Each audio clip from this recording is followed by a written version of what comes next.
Welcome to Spillin Sweet Tea, the podcast that pours out a little bit of good happening all around us and reminds us that we're all more connected than we think. I'm your host, Morgan Robinson, and today I am joined by Zack Harold. So excited to have a storyteller with me. You know, y'all always hear me say that I love telling stories. I'm a storyteller by nature, and you are as well. So filmmaker, producer, writer, radio, you kind of done it all. And now you're combining, media-wise, and now combining all of those super skills to serve as the executive director of one of my favorite organizations, FestivALL. And I like to put the emphasis on organization because FestivALL is more than just an event. You guys do so much for the community, and we're going to talk a little bit more about that today, how you can enjoy it and how you can be involved if you would like to. But for now, you are joining us to spill some tea. I'm ready. You're ready? Yeah, here. Cheers. Normally a coffee guy, but for the occasion. When in Rome. Yeah. I've got my green tea today. Zack has actual tea. I'm also a coffee drinker, but the show has expanded my palate. Well, spilling coffee is a different thing. Yeah, that's just sad. Why did I wear a white shirt? Third-degree burns, the McDonald's lawsuit comes to mind. Nothing positive is associated with spilling coffee. So we are spilling tea. Yeah. I got it. Well, we're diving right in. What is bringing you joy right now? Oh, man.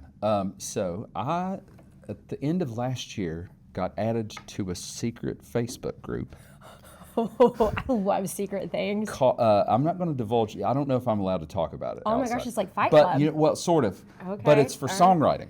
Oh. And there are all kinds of songwriters. Probably anybody you're seeing on a local stage has been a part of this group. And I've been writing songs for like 20 years. But the way this works is it started at the beginning of January. Mm-hmm. You get a prompt.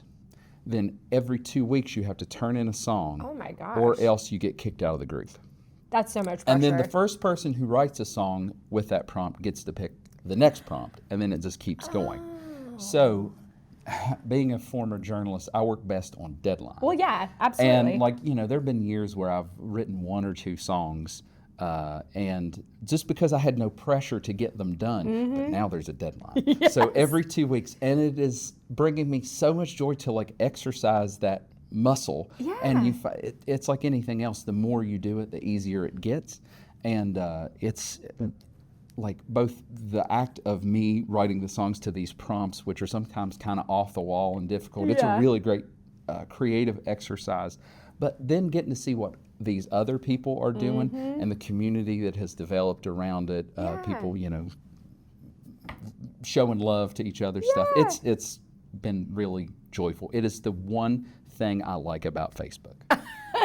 It's good to have one, and sometimes it's very hard to find that one thing. It reminds me of the old days of Facebook. The old days, it got corrupted. When you poked people and stuff like that. Yes. But Well, we talk about community a lot on this show and finding your community, building communities within. I love the songwriters community. What a gift that is. It's incredible. Yeah. It is truly incredible. And I'm so impressed by songwriters. So when I was on Electric with Coach, TJ King, who's part of the Charleston Rogues, amongst other things, Spurgie Hankins, he is one of my favorite human beings. He's so funny, but we would do Throw Down a Song Thursday.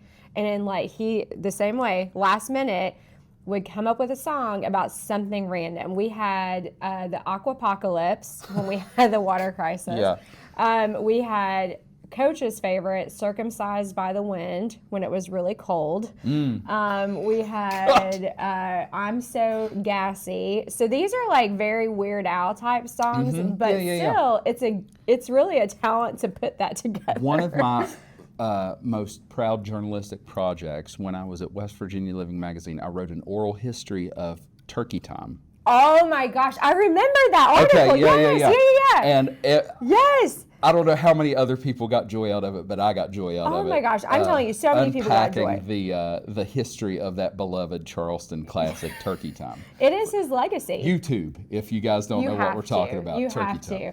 And I mean, I still have people, I haven't been on the radio for a decade, and I still have people that around Thanksgiving are like, I can't wait to hear Turkey Time. I'm like, you and me both, man.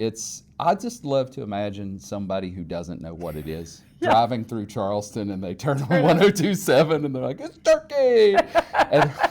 like, where what? am I? West Virginia gets a rep for a reason. Yeah, and turkey time is part of it. Yeah. No, I love it. I have so many fond memories of that. We did so many different versions of it. And at one point, there was a billboard on I-64 with Coach and I with turkeys on our head.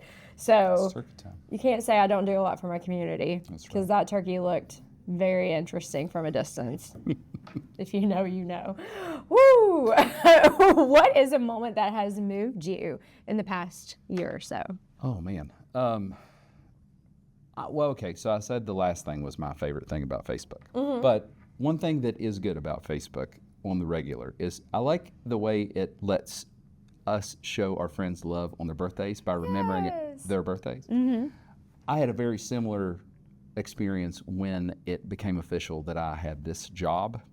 And like people that I hadn't talked to in years were coming out of the woodwork and congratulating me. And it really moved me to see that all of the relationships that I'd made throughout my career, beginning as, you know, a little newspaper reporter at the Charleston Daily Mail, that like those meant something to the other people too. Yeah, and that like it was quite an experience to feel like like everybody in town was patting me on the back at the same time. Yeah. Because this job is much different than anything I've ever done, and you know, you've been here, I'm sure, in your career. You kind of feel like you're a little bit out over your skis a little bit, but then to have all that encouragement was incredibly moving for me. Yeah, to know if you fall on those skis, you've got a whole bunch of people who want me to get back up. Yep, and we're going to help pick you up. Yep. I love that so much. You know, I had an English teacher in high school who probably only did this exercise to get us to shut up, but he said, start writing down the names of every person you've ever met. And he said, and anytime you feel alone, do it again. And I was like, that is, you know, as an adult now, you really think about that and think about the impact, because as you start listing these people, you start remembering the stories and the memories and how you met them and why you met them and where they are now. And it was just so introspective and so interesting to me. And I feel like that's very similar. When you do make an announcement and people start kind of coming out of all different phases of your life, whether it's school or college, high school, your career, first job, and you're like, oh my gosh, this is so amazing. I have an incredible community. Yeah. We're never as alone as we think we are. That's amazing. What is the best advice you've ever received? Oh gosh, this is the hardest question, I think, for most people. It springs to mind immediately because I now echo this to my daughter. When I was a kid, growing up in Boone County, my parents' next door neighbor was a retired coal miner, and then he got a job driving one of those vans for like inmates that do road cleanup. He's still around. He's still with us. He's a very interesting dude. But one day I was working with my dad doing something. We lived up a holler. There was a creek beside the road. It would get stopped up. We'd have to get out there with hose and stuff and unstop it. It was a regular thing. And I think Omer is this guy's name. He was out there. And I don't even know what brought it up, but it stuck with me ever since. He was talking about whenever he would get a new job, whenever he would take a different role in the mines or whatever. He said he would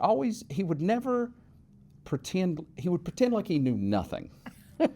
Because then they would tell him what he needed to know. He said, because if you act like you know everything, nobody tells you anything. So I've always taken, and it proves especially useful, I found, in journalism, is when you enter into a story and you are completely, you know more than you're letting on. Right. But you're not letting on. The amount of information sometimes that you think you had down pat, it's just maybe a little different. Or maybe there's a nuance to it, and you never would have discovered that if you went into the situation as a know-it-all. So this is what I am trying to convey to my daughter Sadie, is that like if you go into a situation as a know-it-all, you're going to learn even less. Even less. Yeah. I love that. How old is Sadie now? She is 12, just turned 12. What a good age that she's like really starting to It's really fun. Yeah. It's fun to see your kids become the people they're going to be and develop a personality. Yeah. Well, y'all hear me talk about the twins all the time. They're 22 now and going to be graduating in May and seeing their adult lives, like true adult, living on your own, making your own mistakes and great choices and celebrations.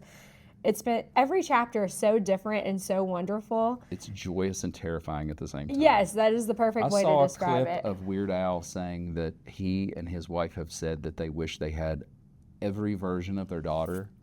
Oh, like, yeah, you know what yeah. I forget what the question was, but he said if I had my wish, I would have every year of her because they're just so different. They're so different. And you learn something and you celebrate something and you cry about something every year. Yeah. And it's like, I didn't expect Weird Al to be making me cry over parenthood. Listen, he's a wise man. People don't give him enough credit. Yes. But kind of back to what you were saying, one of the things I always say on the show and when I'm doing my leadership coaching is be curious. Yeah. It's not just That's Ted what it comes down Lasso, to. but like, even if you think you know, hearing it from someone else who's lived the experience when you've just researched it or it's going to be different and you're going to pull pieces from it. Be open, be curious. Be curious. That is a distilled down version of the lesson that I That's some of my favorite advice, though. I love that. Be curious, not judgmental. And you never know who you're losing the chance to love. That's the truth. It really is. And you get so much farther with people by walking in with that curiosity. It's hard to tell at this point how many articles and radio stories and documentaries I've made, and I have yet to find a boring person. Yeah. Because if you dig down deep enough, if you remain curious and open, it's there. Oh, yeah. As long as they're willing to show it to you. Yeah. But generally, if you come at a situation with that mindset, they're going to open up to you because they understand that you're there with them. You're there to listen. You're there to take the journey.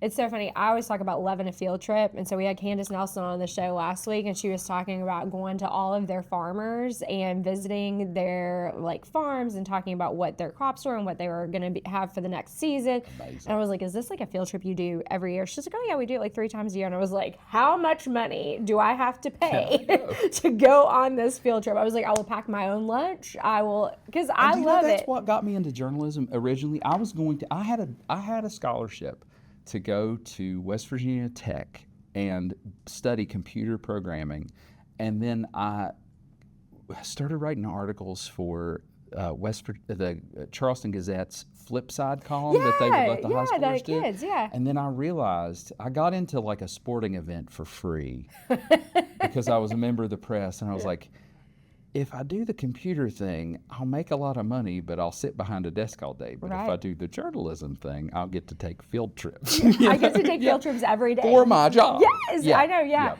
oh my gosh. We got to go to Prestonsburg, Kentucky on a field trip a few weeks ago, which I've been before, but it's probably been 20 years because I'm from Kentucky.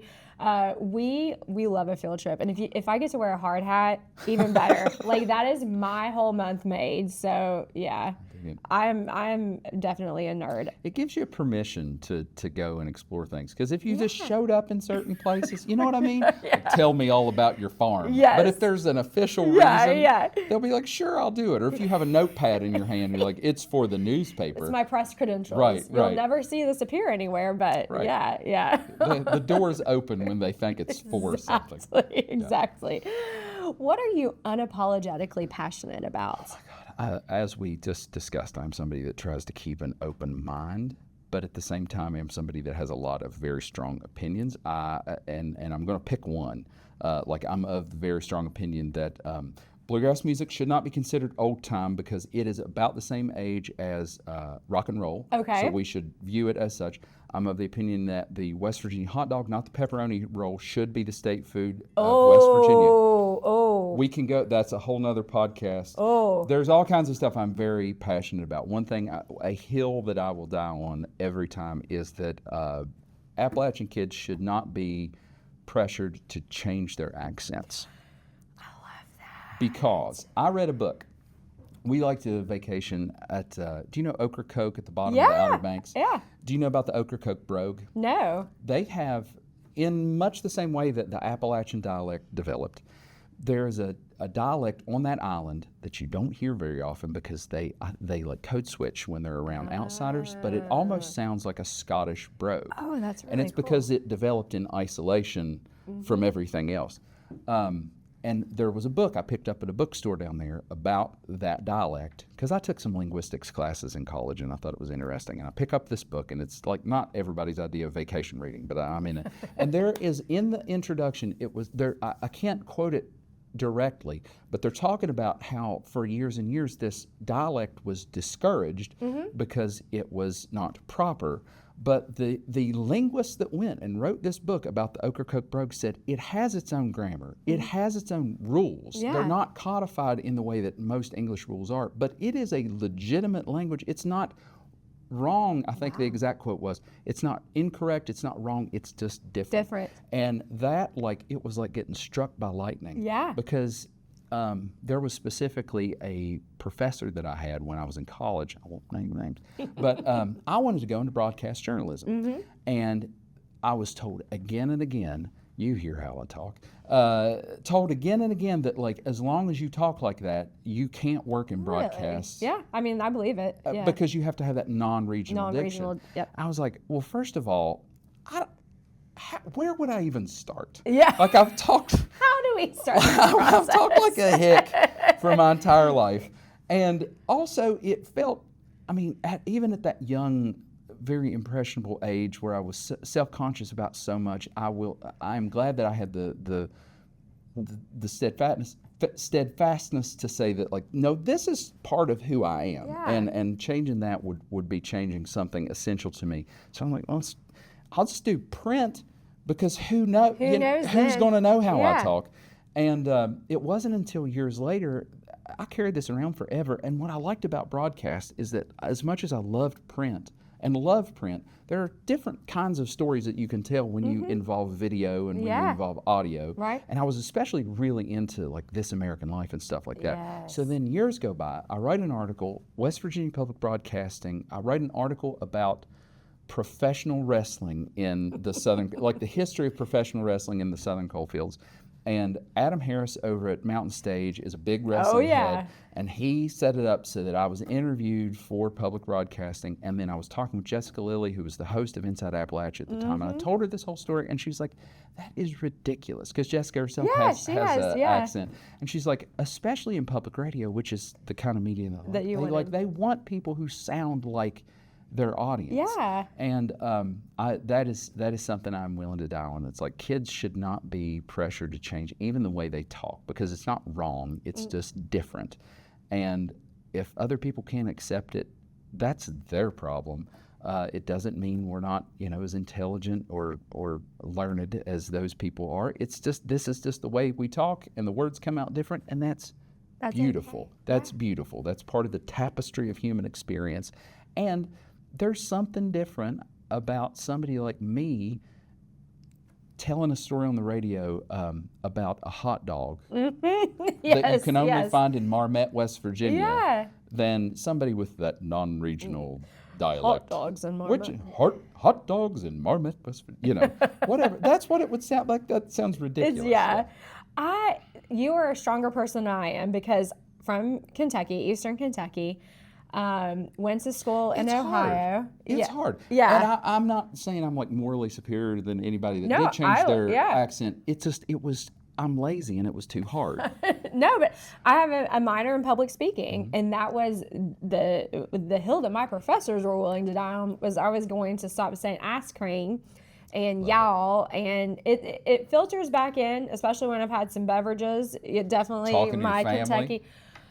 Oh, when I would talk to my mama or my nana, it was like I went back into the holler. Oh, yeah. I was back in the hills. Cornbread was coming out my ears. That's it. I was bleeding biscuits and gravy. I was at the newspaper one time, and you even do, like, code switch a little bit, even when you're around even talking the way I do. You even, like, tone it down a little bit. But my dad called my desk at the newspaper one day. No. I'm telling the story wrong. That was something else. I had to call somebody in one of the southern counties. It was at a county clerk, county clerk's office. Yeah. I was like, hey, this is Zack Harold up here at the Charleston Daily, and it's just like, I didn't even realize it. And there was an intern sitting directly across from me, and she was like, what did you just do? Is this your other personality? What do you mean? She's like, why did you just start talking like that? I'm like, talking like what? She's like, you sounded really... I was like, I was talking to my people. Yeah, that's how my people talk. Oh my gosh. Well, we talked about Jim Wood and her at Fett County. Yeah. Yeah, I mean, I love it. I love when people represent where they came from, and you can truly hear it in their voice, how they grew up, where they grew up, and what they were doing. Like, you knew I was barefoot somewhere in a creek. Hey, man. Yep. It sounded good hearing you say ice cream. Thank you. It just rolls off the tongue.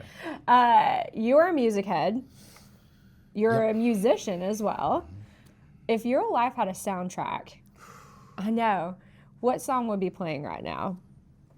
And I ask you this as a person who has 500 songs in my top 10. That's tough. What day does this come out?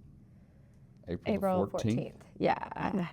Do you know about Gillian Welch? Yes. Do you know about her song April the 14th? No. She has two songs on one of her albums. I can't remember if it's Time the Revelator is her album, called The 14th Day of April. And Gillian Welch was sick one time, and this is the story. She was laid up in bed, and she was watching TV, and it was the 14th of April, and there was something on TV, and she realized it was both the day that the Titanic sank. Oh my gosh. And the day that Abraham Lincoln got shot.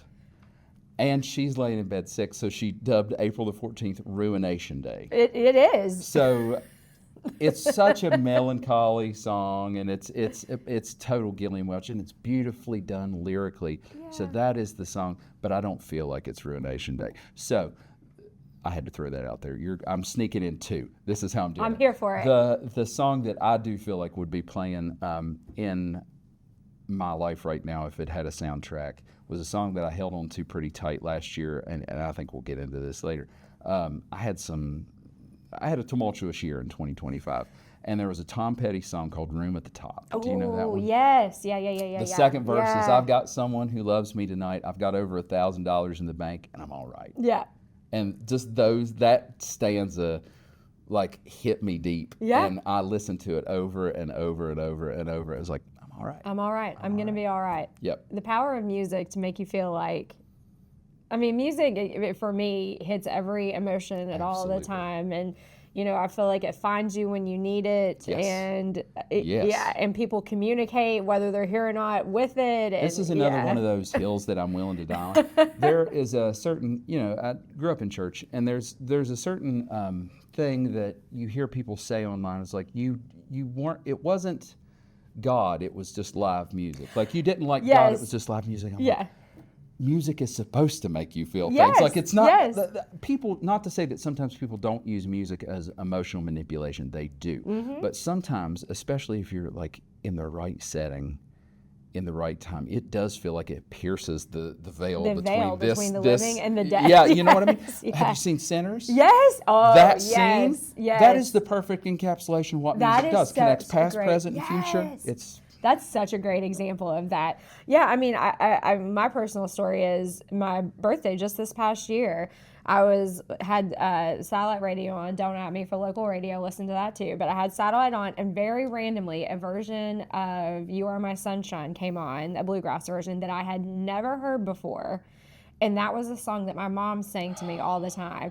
And it was literally like my mom came down, hugged me, and said happy birthday. And so if you saw me in the Summer Street parking garage crying, that's why, probably, I don't know, I cry in the Summer Street garage. Have you heard Chris Stapleton and Morgan's version of it? Yeah, can't do it. Although if you want a good cry, I'll crack open a beer and just listen to that on repeat, and Yeah.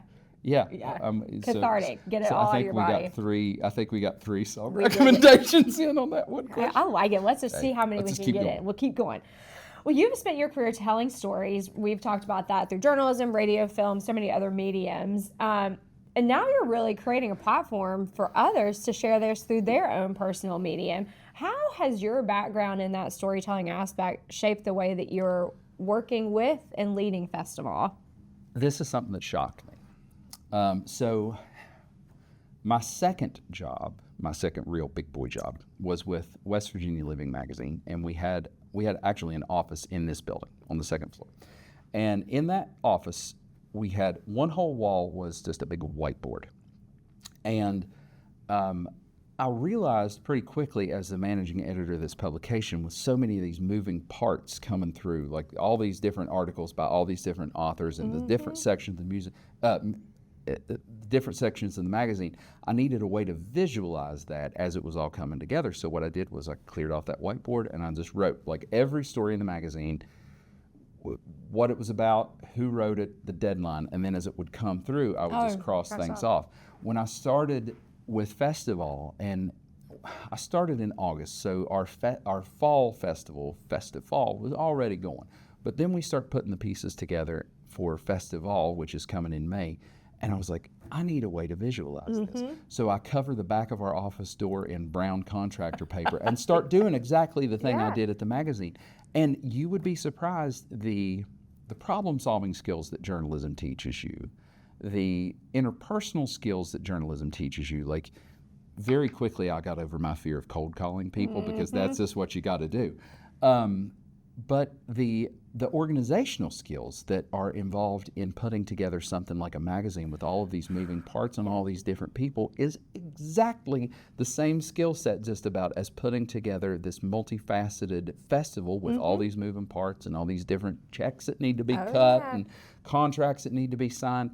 So it was very strange to realize how easily that ported over to this. Like, I didn't even, like, I would have put that on my resume had I realized that those two things had critical thinking. Yeah, and I did mention that. But like, if I realized how one-to-one almost that experience was, and then it's the same thing in other ways too. When I was a magazine editor, one of the joys that I got, I mean, I would always keep a couple of the good ones for myself because I wanted to write them. But the joy that I got was finding a story and thinking about all the writers that I knew in town. I mean, like, who would really sink their teeth into this? I also edited wonderful West Virginia magazine for DNR at that time. That was a blast. And we wanted to do a story about the section of the Appalachian Trail that runs through West Virginia, which is just like a mile. It's very short. It's very small. So I wanted to get a writer who would through hike the Appalachian Trail, but just the West Virginia section, and just write about that. Yeah, and there was a friend of mine, Heather Greenfield. We worked together at the newspaper, and she was around. She was working for a state agency at the time. I knew she liked to be in the outdoors, and I was like, Heather would get, like, not just the assignment, but also get kind of the humor that I'm trying to inject into this. And sure enough, that was one of my favorite pieces that we produced.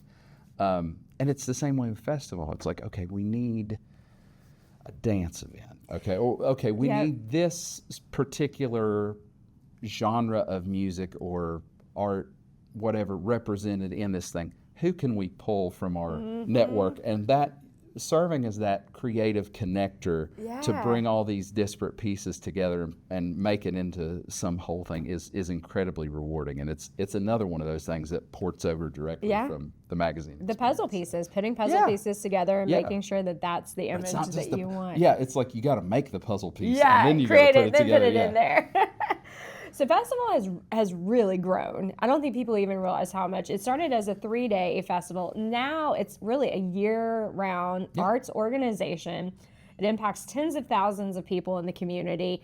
We're providing free experiences to the arts. We're removing limitations. I say we because I was served on the festival board. I still feel like I'm part of the festival family. You say we. But you're really removing limitations for a lot of people and breaking down those barriers to the access for the arts. Now, that's what we've been doing. Where do you see FestivALL going in the future? I want to find a way to do that even more than it's already being done. And it's hard to say that because FestivALL, I've been a fan of the organization from the beginning. It kicked off right about the time I was starting college and I've followed it all the way through. So it's kind of, I described this at one point of like the kid that bought the ticket to the circus and then they put the ringmaster's hat on his head. You know, that's how I feel. But FestivALL as an organization takes that all really seriously. Yeah. I'm not telling you anything. You were involved with the organization before I was. But being able to provide free, accessible arts experiences for people in West Virginia, being able to represent the voices of people who don't have their voices represented, and that's something we're trying to grow and improve on, is reaching out to those. Because I've lived here long enough, I mean, we talked about it a minute ago, I've yet to meet a boring person. Yeah. There are people who no doubt have amazing ideas for art installations or events or whatever, and they just haven't been empowered with somebody willing to say, let's figure this out and make it happen. And I want FestivALL to continue to be a force that makes that happen. I said this in my, I didn't make a I didn't write a cover letter when I applied for this job. I made a video like Elle Woods, Yes.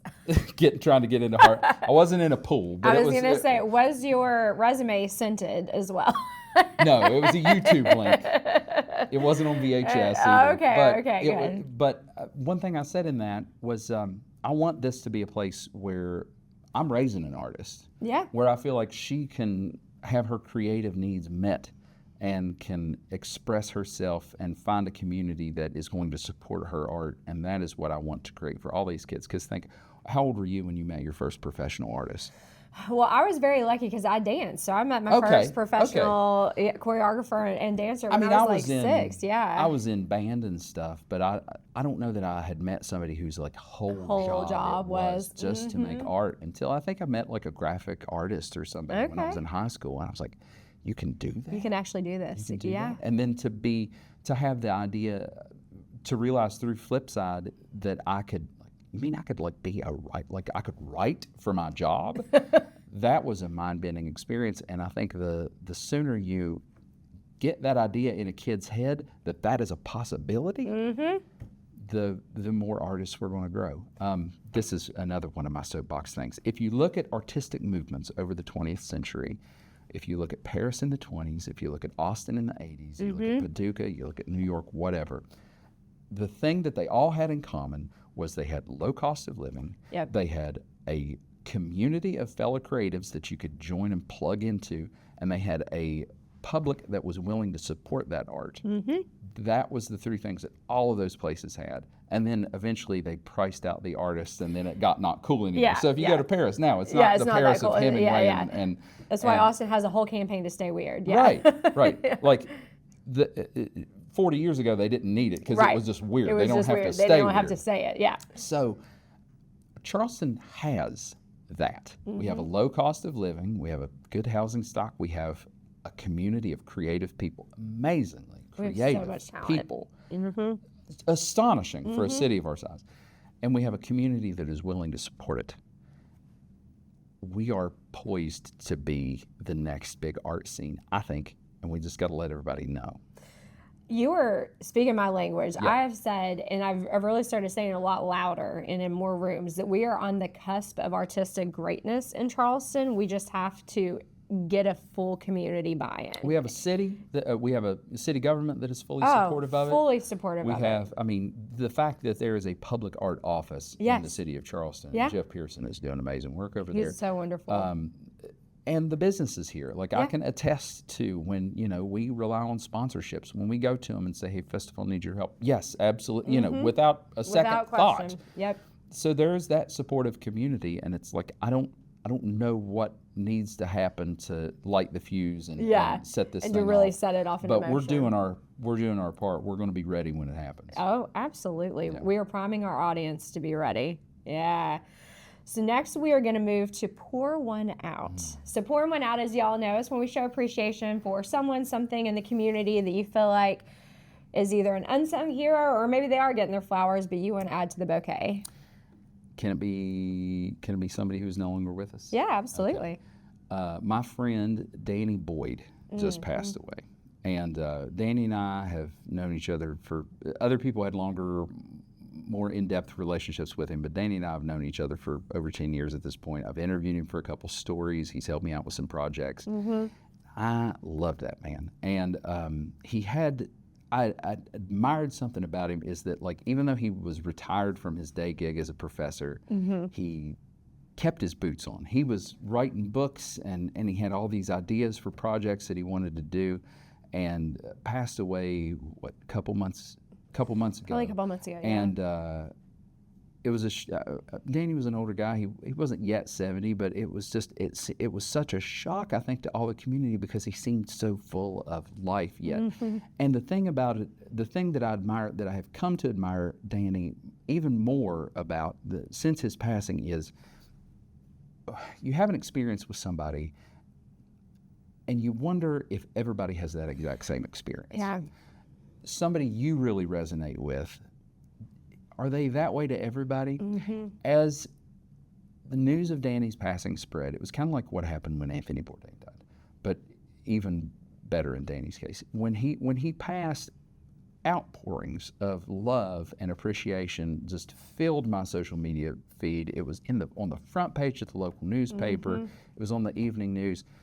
Every single person I saw talk about that man had the exact same read on him that I did, that he was full of love, he was full of excitement, he supported their creative endeavors and like offered his support and encouragement, and then had the opportunity to meet his daughters at his memorial service. And he was also a great dad who was there for them at every game, and like at one point left the hospital for, I think he'd had a car wreck or something, like checked himself out of the hospital to go to a basketball game for his daughter. And it's like, you can really do it all. He had a fully realized creative life. He was there for his friends. He showed love to those around him, and he was a good parent. And I'm like, that is a model for living. That is a model for living. If I have ever seen one. And what a legacy to leave everyone in your wake feeling that same amount of love and acceptance and support and appreciate that.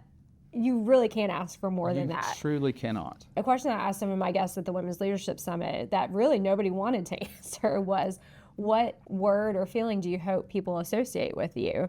And I think it's because we're all so scared, and being able to be that genuine that everyone associates the same type of feelings or the same type of phrases with your legacy.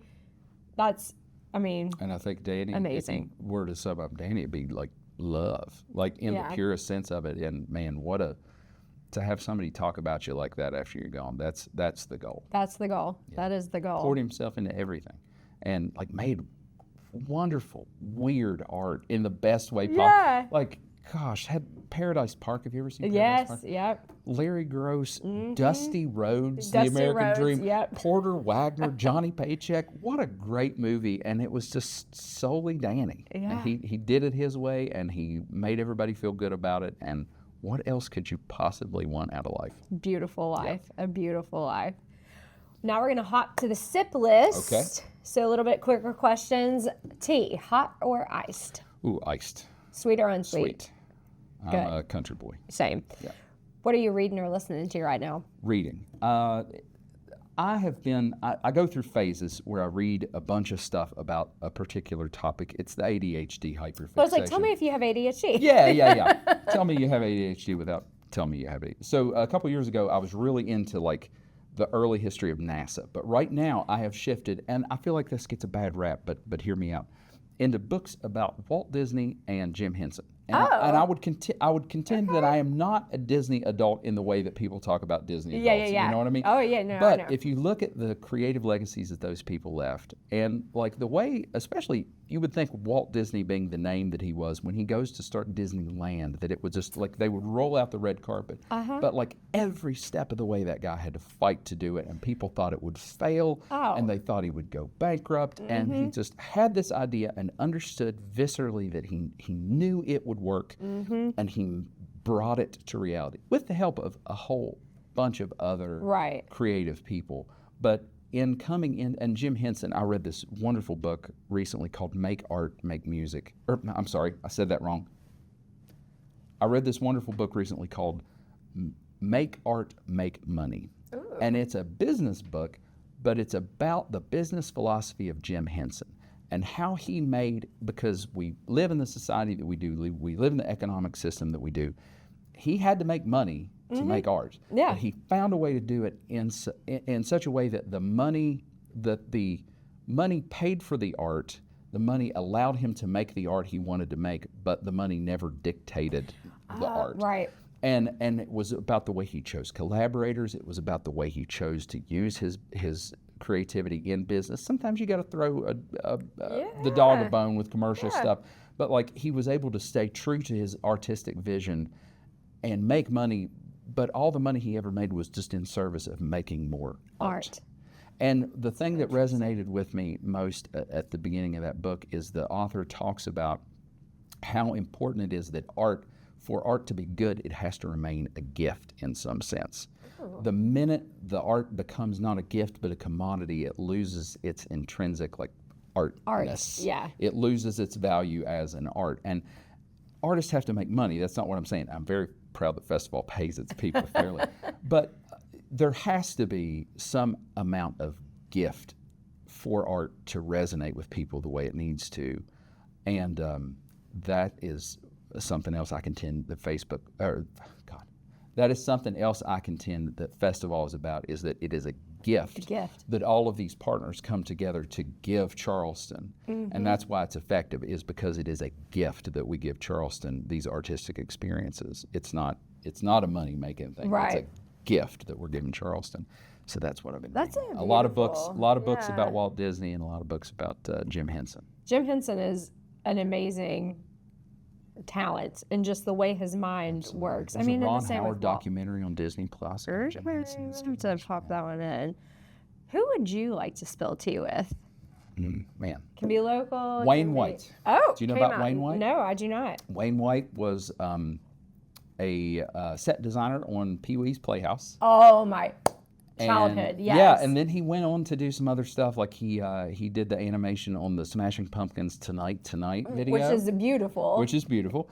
And then he became a fine artist, and now but he's a fine artist with a sense of humor. He would take these thrift store paintings. People have copied this now. Oh. He would take these thrift store paintings and paint these giant words. Yeah. And it's like, my favorite one is like, just a painting shunned by scholars, now it's worth $10,000. And he does these weird cardboard sculptures and stuff, and he's actually got a show going on right now at Knoxville's Art Museum. I'm going to try to make it over and see it.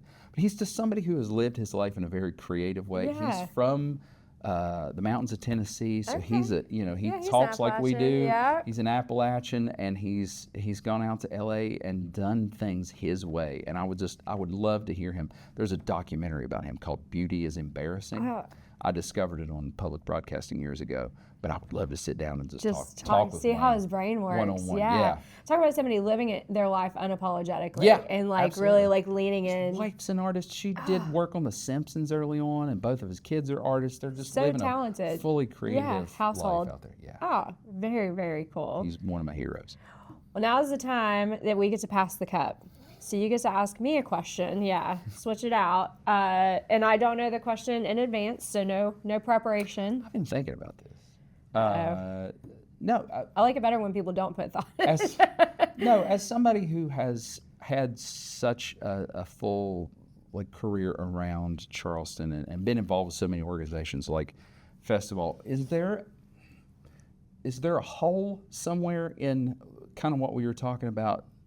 Do you see an area where Charleston groups like FestivALL could step in and make Charleston a more creative place, so that transformation that we're talking about, where it pops off as the next great art scene? Yeah. What do we need that we don't have? So I think we need a more robust sort of filtration system that starts in childhood. I think we have things like the Youth Strings program, we have River City Youth Ballet, but there are still so many barriers to the talent and allowing them the access to education, access to exposure, and really plucking them out of a household and putting them in the right environment at the right time. Because as I said, I grew up dancing and had incredibly supportive parents.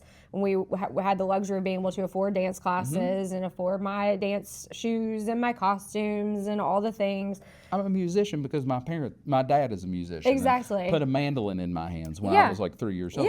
Yeah. Our kids were musicians. They were both in band. Our son is still a musician. He's in a band in Morgantown. He plays every instrument known to man and sings and writes. He's incredibly talented. And I hope that we had a little bit of something to do with that by, always having music on in our house, taking them to their first music festival at 10 years old, which was a lot of fun, and trying to give them every opportunity to explore that interest, even if that's all it was, and it became a passion. And I think that we have factions of that, but I think there are still so many barriers, especially for low-income families, to be exposed to that. And a huge one is transportation. We talk about childcare, but transportation, parents are working a lot of times 2 different jobs, so they're going to after-school care instead of going to a practice or a dance lesson. And it's a little bit easier for athletics because it's in the school system, so you can just walk to the field or whatnot. But for things like dance, for music, for art, those aren't always within the school system. So how do we find those challenges and create that bridge that we're bridging the gap to the access for these programs? That is profound. Yeah, transportation. I was thinking about it as you were saying it. Like, transportation is the story. Like, the difficulty of transportation in this place that we live is truly the story of our culture. Because it's why we grew up. Our culture is so isolated and preserved in some ways. It's also why we have lack of access to health care, why like school systems are hard, like busing is difficult. Yep, and we're missing if all the ground was time. flat and you could easily drive on it, it would be different. Or if we were in bigger cities where public transportation makes more of an issue. But if you could crack that nut, you could solve a lot of things. You can solve a lot of problems. Especially you're right, with access to because you could have low cost, there are grants that are available. You can have low cost programs, you can have sponsors. And they exist. That's out there. But the actual barrier of plucking the child from the, location 1 to location 2. And people say, oh, we're in Charleston. A portion of Kanawha County is Charleston. But when you're thinking about... Kanawha County is huge. Yes, how big the county is. Drive out to Mary Ingles. I was going to say... drive up to... past Clendenin. Clendenin, that's what I'm saying. Clendenin, Sissonville, all of these areas that when you think of Charleston, you think of downtown, but truly Kanawha County pulling them in. We had an intern last fall, who said, I've lived in Charleston my whole life and I've never even heard of FestivALL. And I said, and he lived, in one of those areas. And I thought, we take it for granted, especially within the organization, people know us and the word's getting out, but it has made me really think about that. And it's like, so there's the transportation issue, there's the issue with parents, having to work so many hours and all that. And then there's also just the issue of showing people that art isn't frivolous. Yes. That it's important and that it's something that, your kid might not be the prima ballerina of the New York Ballet. Yes. But she's going to gain, or he's going to gain, valuable life skills. And if they do it for a year and want to quit, they've had that experience and it'll lead to something else. And there's no difference in your child being in the back row of the dance recital than sitting on a bench playing sports. There is no difference. They're getting that same experience. They're learning time management. They're learning responsibility. I would contend maybe. It's more important. It's more important, because they're still on stage and they're filling up that space. Whereas, and getting that immediate response and feedback and applause, that can be so helpful to a mental state. Absolutely. When I worked at the Clay Center, that was the thing that was probably the most important to me when I started. I don't want the Clay Center to feel like a place you have to be invited to walk into. I don't want people to feel like, oh, well, I didn't get the invite to the symphony, so I can't come. It is West Virginia Symphony Orchestra. We are here for everyone. It's the Clay Center for the Arts and Sciences. We are here for everyone. That is your place to belong. And the relationship the Clay Center has had with Kanawha County schools, I think, is amazing by bringing those kids in for those field trips, because that's breaking down the barrier. Yeah. And that's why I say it starts at that generation, because they're coming home and talking to their parents about the experience, and they become the invite. Yep. They're saying, Mom, Dad, I had this experience, or Grandma, Grandpa, I had this experience. Let's go back. I want to share it with you. When I worked at WVU, I was part of the family nutrition program. And one of the issues, we served low-income families, SNAP recipients and stuff like this. And this just shows how middle class my upbringing had been. One of the major barriers to people eating healthier is when you have a limited food income, you're not going to waste what you have on food, A, you don't know if you like, B, you don't know how to prepare. So one of the things that we did, and it, as simple as it sounds, it really worked, is we had programs where kids would go home with free, we would set up farmers markets at their schools, and they would get to go down the line and shop with wooden tokens for these fruits and vegetables. Now, is that going to solve a food desert? Absolutely not. But that's not the point. It broke down that barrier because they're coming home with these fruits and vegetables. A, they're more likely to eat it because they picked it out. And B, Mom and Dad don't have to buy it. They have a recipe they can follow. And as soon as they understand that that is something they'll enjoy, all of a sudden it's on the shopping list. And it's exactly the same thing with this. As soon as you break down that initial barrier of, oh, that's not for us, It all opens up. It all opens up. It is. And I think that's what we get. People get in their way a lot because if they think they can't find a 100% solution to the problem, then it's not worth tracking down. This is never going to be an all-in-one solution. You got to chip away. You got to eat that elephant one bite at a time. And it starts with that first little nibble. So if you feel like you got a nibble or you have a way to help, share it and volunteer for it and speak your mind and, come up with ideas. Every little bit helps, truly. Absolutely. Especially in a community like this. I can't believe it. We've reached the end of our conversation. And so we're on our last sip now. And our last sip today comes from Julia Cameron. And I wanted to do something with the arts, of course. So Julia says, in order to create, we draw from our inner well. This inner well, an artistic reservoir, is ideally like a well-stocked fish pond. If we don't give some attention to the upkeep, our well is apt to become depleted, stagnant, or blocked. As artists, we must learn to be self-nourishing. We must become alert enough to consciously replenish our creative resources as we draw on them to restock the trout ponds, so to speak. That's deep. And I thought, that's good. That's arts and Appalachia, talking about trout ponds.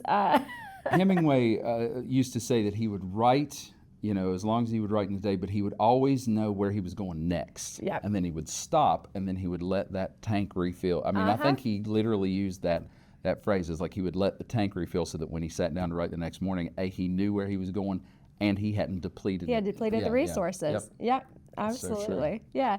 Zach, thank you so much for joining me. We could talk for, I feel like, 10 more hours and solve all the world's problems, hopefully. So remind me, when is FestivALL? FestivALL is May the 22nd through the 31st. And I believe the day that this episode comes out, later today, we're dropping our schedule at FestivALL. That's Festival, 2 L's, FestivALLCharleston.com. And you can also find us on Facebook and Instagram. Full schedule. It's going to be awesome. I'm so excited. I'm so excited. Charleston, I talked to Candace about this. I feel like we're right on the cusp of where Charleston becomes alive again with FestivALL, U.S. Cycling, City Center Live comes back, Live on the Levee, the Regatta. It's popping off. We're showing our best selves, and we are employing so many artists in the process, which is always a goal of FestivALL, of Arts Amplified, of everybody. Get those artists paid and make sure that creativity is a gift and a resource for them. Thank you all so much for joining us. This was such an amazing conversation. I'll have information about FestivALL coming on Facebook, and if you want to check out on the YouTube page. If you learned something today, if you laughed with us, if you resonated with something, give us a like, give us a subscribe, and check us out every Tuesday morning at 7 a.m. for another episode. Until then, keep your teas sweet and your outlooks sweeter.